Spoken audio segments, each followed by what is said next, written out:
Good morning everyone. Friends, આજે આપણે chapter number 8 ચતુષ્કોણ વિશે ભણીશું. આપણે લાસ્ટ લેક્ચરમાં જે ત્રિકોણ વિશે અભ્યાસ કર્યો હતો તેની અંદર તમને ખ્યાલ જ છે કે આપણે ત્રિકોણની અંદર 3 અસમરેખ બિંદુઓ પૈકી આપણે જે બબ્બેને જોડીએ તો જે આકૃતિ મળે છે તેને આપણે ત્રિકોણ કહીએ છીએ.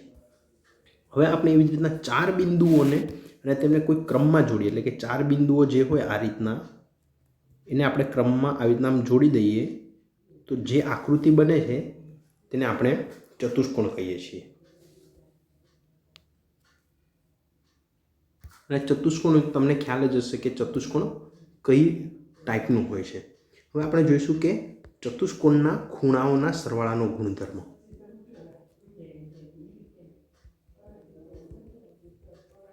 ચતુષ્કોણના ખૂણાઓના સરવાળાનો ગુણધર્મ એ શું છે? તો અહીંયા જોઈએ કે સૌથી પહેલા એક ત્રિકોણ હું લઈ લઉં આ રીતના. હવે અહીંયા આપણે એક ત્રિકોણ લઈએ છીએ. તમને ખ્યાલ જ છે કે ત્રિકોણના ત્રણેય ખૂણાનો સરવાળો જે છે તે 180 થાય છે. ધારો કે આ ત્રિકોણ જે છે તે A, B અને C છે. હવે હું આ ત્રિકોણનો 3 ખૂણાનો સરવાળો જે છે તે 180 થશે. હવે એવી રીતના હું અહીંયા એક બીજું ત્રિકોણ દોરું છું એની ઉપર, કે અહીંયા એક બીજું ત્રિકોણ છે આ રીતના, અને એની ઉપર લાઈન આવશે. આ ત્રિકોણનો સરવાળો પણ કેટલો થશે મિત્રો? 180. આમ હવે આપણને ખ્યાલ છે કે આ બંને ત્રિકોણને આપણે મિલાવી દઈએ તો એક ચતુષ્કોણ બની જાય છે. એટલે કે આ જે છે તે અહીંયાથી આપણે વચ્ચે કાઢી નાખીએ તો આ બંને ચતુષ્કોણ થઈ ગયા. આમ 180 પ્લસ 180 કરીએ તો બંનેનો ટોટલ સરવાળો જે છે તે આપણને 360 મળી જાય છે. આમ ચતુષ્કોણના ચારે ખૂણાનો સરવાળો જે છે તે કેટલો થાય છે? 360. જ્યારે ત્રિકોણની અંદર 3 ખૂણાનો સરવાળો જે છે તે 180 અંશ થાય છે. હવે આપણે આગળ જોઈશું તો ચતુષ્કોણના પ્રકાર.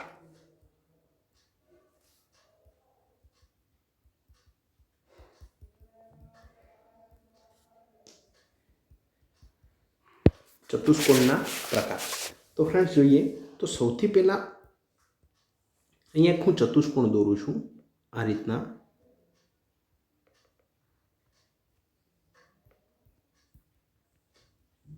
ABCD બરાબર છે. હવે આ ચતુષ્કોણની અંદર એની અંદર જોઈએ તો સામસામેની જોડ, એટલે કે અહીંયા જે તમને આપેલી છે AB અને CD એ બંને સમાંતર છે. અને આવી રીતનું જે ચતુષ્કોણ હોય તેને આપણે સમલંબ ચતુષ્કોણ કહીએ છીએ. તે તમે અગાઉના ધોરણમાં ભણી ચૂક્યા છો. ત્યારબાદ આપણે આગળ જોઈએ તો એક બીજા ચતુષ્કોણ વિશે ચર્ચા કરીએ.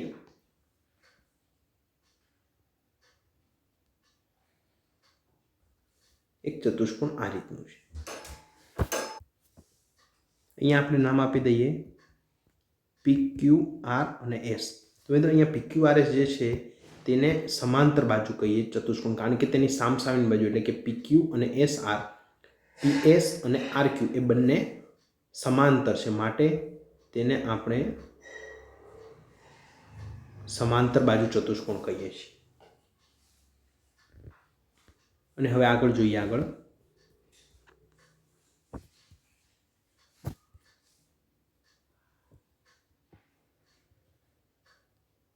આ ચતુષ્કોણને તો તમે બધા ઓળખતા જ હશો. અહીંયા નામ આપી દઈએ M, N, R અને S. અહીંયા જોઈએ તો આ ચતુષ્કોણ જે આપેલું છે તે સમાંતર બાજુ ચતુષ્કોણ, કારણ કે MN અને SR એ સમાંતર છે. MS અને NR એ પણ સમાંતર રેખાઓ, સમાંતર બાજુઓ છે. પરંતુ અહીંયા કોઈ એક ખૂણો, ધારો કે M લઈ લઈએ, એક ખૂણો કાટખૂણો છે. એક ખૂણો કાટખૂણો અને સમાંતર બાજુ ચતુષ્કોણ હોય તો તેને આપણે લંબચોરસ કહીએ છીએ. શું કહીએ છીએ મિત્રો? લંબચોરસ છે તેવું કહીએ છીએ. ત્યારબાદ આગળ જોઈએ તો એક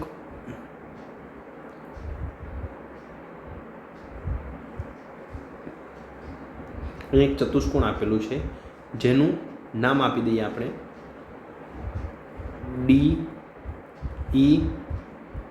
DEF અને G। अहींया फ्रेंड्स तमे जोशो तो अहींया बधी ज बाजू एटले के DEF FG અને GD एटले के DE અને GF ए बंने समांतर है, ज्यारे DF DG અને EF पण समांतर एटले के आ समांतर बाजू चतुष्कोण तो कहेवाय। અને સાથે સાથે તેમની બાજુઓના માપ પણ સરખા છે, એટલે કે EF અને DE નું માપ કેવું છે? સરખું છે। જ્યારે EF અને GD નું માપ સરખું છે અને GD નું બરાબર DE પણ સરખા છે, આમ ચારે બાજુઓ સરખી હોય તો આવું જે ચતુષ્કોણ હોય તેને આપણે સમબાજુ ચતુષ્કોણ કહીએ છીએ। કેવું ચતુષ્કોણ કહીએ છીએ ફ્રેન્ડ્સ? સમબાજુ ચતુષ્કોણ। હવે જે ચતુષ્કોણ આવે છે તેને તો તમે બધા खूब सारी रीते ओळखो छो कि अहींया आ रीतनुं जे चतुष्कोण आपेलुं होय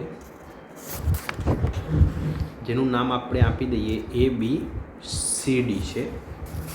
हवे आ चतुष्कोण जे छे ते समांतर बाजू तो छे ज, कारण के AB समांतर CD छे अने AD समांतर BC छे, परंतु अहींया खूणो A जे छे ते 90 नो छे अने बधी ज बाजुओना माप केवा छे? सरखा, एटले के बधी ज बाजुओ समान होय तो आवो जे चतुष्कोण होय तेने आपणे चौरस कहीए छीए। हवे आगळ एक चतुष्कोणना नवा प्रकार विषे चर्चा करीए कि आ रीतना कोई चतुष्कोण आपेलो होय एना नाम आपणे आपी दईए AB અને CD, परंतु अहींया जे चतुष्कोण आपे तेनी पासपासेनी बाजुओ ए सरखी मापनी होय, एटले के AD અને CD ए बंने सरखा है, ज्यारे AB અને BC सरखा होय, एटले के पासपासेनी बाजुओ सरखी होय तेवो कोई चतुष्कोण होय। खास याद राखजो कि पासपासेनी बाजुओ छे, सामसामेनी नथी, एटले के समांतर बाजू चतुष्कोण ना कही शकाय। आवो जे चतुष्कोण होय छे तेने आपणे पतंगाकार कहीए छीए। पतंगाकार चतुष्कोण कहेवामां आवे छे, एटले के तेनो आकार जे छे ते पतंग टाइपनो होय छे, एटले के अहींया आपणे आ रीतना दोरी दईए तो ए वन टाइप ऑफ पतंग थई जाय छे, એટલા માટે તેને પતંગાકાર ચતુષ્કોણ કહેવાય છે। ત્યારબાદ આપણે એક આગળ કેટલાક પોઈન્ટ જોઈએ કે અહીંયા ચોરસ એ લંબચોરસ તેમજ સમબાજુ ચતુષ્કોણ છે।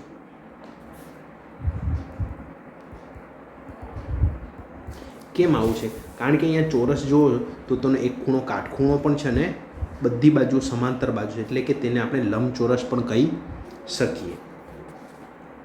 त्यारबाद एक बीजो पॉइंट छे कि पतंगाकार चतुष्कोण जे छे ते समांतर बाजू चतुष्कोण नथी, कारण के अहींया पासपासेनी बाजुओ जे छे ते सरखी छे, ज्यारे सामसामेनी बाजुओ सरखी नथी। पतंगाकार ए समांतर बाजू चतुष्कोण નથી। ત્યારબાદ આગળ એક બીજો પોઈન્ટ જોઈએ કે સમલંબ ચતુષ્કોણ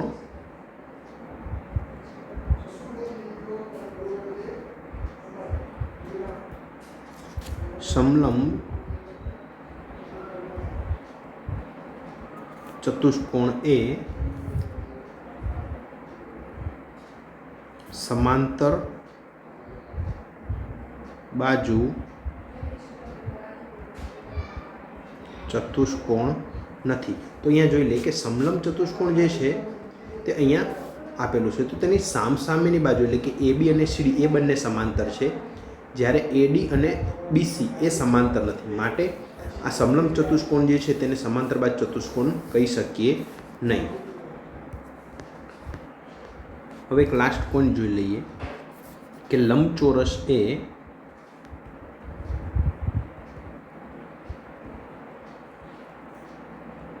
लंबचोरस के समबाजु चतुष्कोण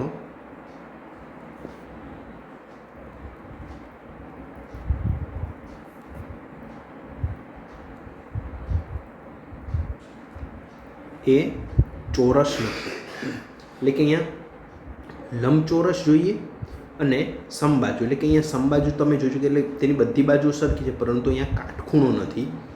જ્યારે લંબચોરસની અંદર સામસામેની બાજુઓ સમાંતર છે, પરંતુ તેની અંદર કાટખૂણો છે, એટલે કે સામસામેની બાજુઓ જ સરખી છે.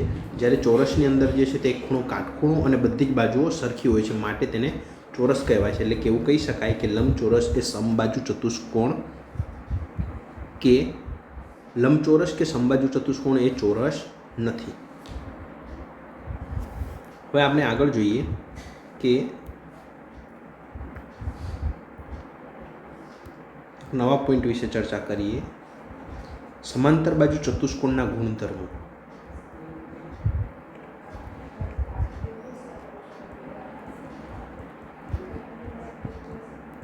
ચતુષ્કોણના ગુણધર્મો, તેની અંદર હવે જોઈશું આપણે પ્રમેય 8.1 એનું સ્ટેટમેન્ટ જે છે તે જોઈએ. સૌથી પહેલાં તો સમાંતર બાજુ ચતુષ્કોણનું કોઈ પણ વિકર્ણ તેનું એકરૂપ ત્રિકોણોમાં વિભાજન કરે છે. એટલે કે સૌથી પહેલાં જે છે તે આપણે એક સમાંતર બાજુ ચતુષ્કોણ દોરી લઈએ.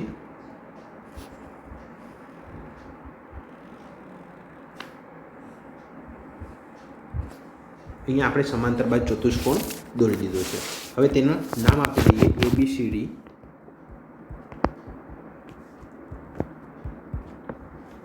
અને એક વચ્ચે અહીંયા સમાંતર બાજુ ચતુષ્કોણનો કોઈ પણ વિકર્ણ, એટલે કે અહીંયા તેનું એક આપણે વિકર્ણ દોરી દઈએ.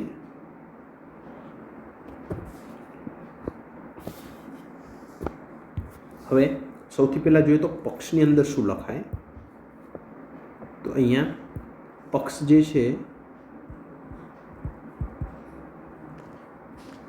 તેની અંદર આપણે એવી રીતના લખી શકીએ કે આપણને જે આપેલું હોય તે અહીંયા સમાંતર બાજુ ચતુષ્કોણ ABCD આપેલો છે. એટલે કે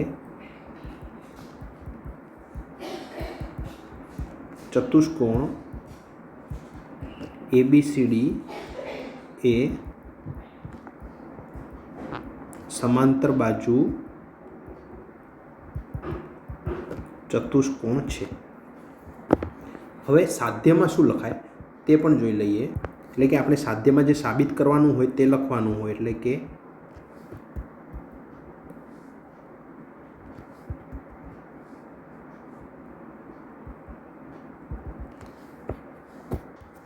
તો એ સ્ટેટમેન્ટ જોઈએ કે વિકર્ણ જે તેનું બે એકરૂપ ત્રિકોણ, એટલે કે બે ત્રિકોણ જે છે તે એક અહીંયા ત્રિકોણ થાય છે ને એક અહીંયા, બંને ત્રિકોણનું એકરૂપ ત્રિકોણમાં વિભાજન કરે. એટલે કે ત્રિકોણ આપણે ABC લઈએ, એકરૂપ ત્રિકોણ CDA, એક ત્રિકોણ આ ટાઈપનું થશે.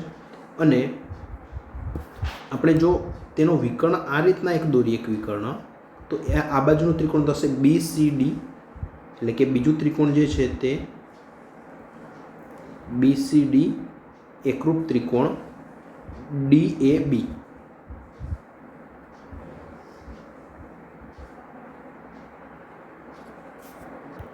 હવે તેની સાબિતી જોઈશું.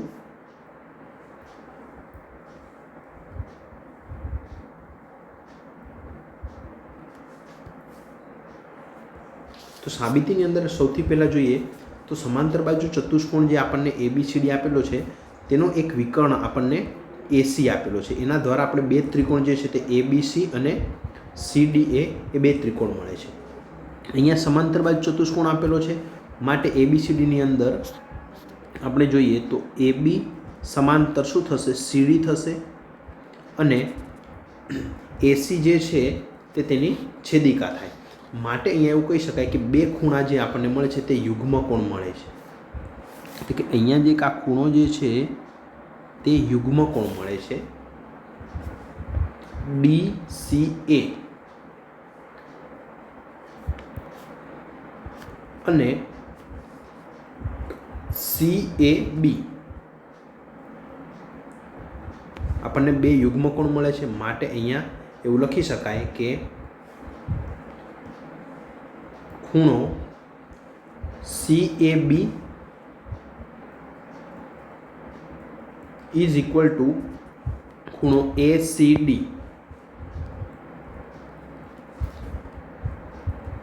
આપણે કારણ પણ અહીંયા લખવું પડે તો કારણની અંદર એવું લખી શકાય કે બંને યુગ્મ કોણ છે માટે.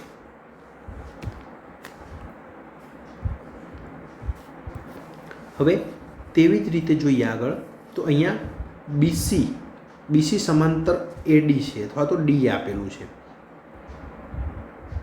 બીસી સમાંતર ડીએ છે અને એસી જે છે અહીંયા એસી એ તેમની છેદિકા છે માટે અહીંયા બીજા બે ખૂણા જે છે તે યુગ્મ કોણ બને. તો એ ખૂણા આપણે અહીંયા જોઈએ તો BCA એટલે કે આ ખૂણો જે છે તે BCA અને DAC કે આ ખૂણો, આ બંને ખૂણા યુગ્મ કોણ બને કારણ કે અહીંયાથી જે છે તે આ રીતના ઝેડ બને છે એટલા માટે. તો અહીંયા નીચે લખીએ કે માટે ખૂણો BCA is equal to DAC. કારણ અહીંયા લખવું પડે કે બંને શું છે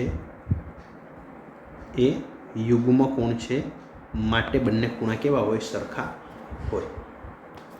હવે આગળ જોઈએ તો આ બંને ત્રિકોણ એટલે કે ત્રિકોણ ABC અને CDA ની અંદર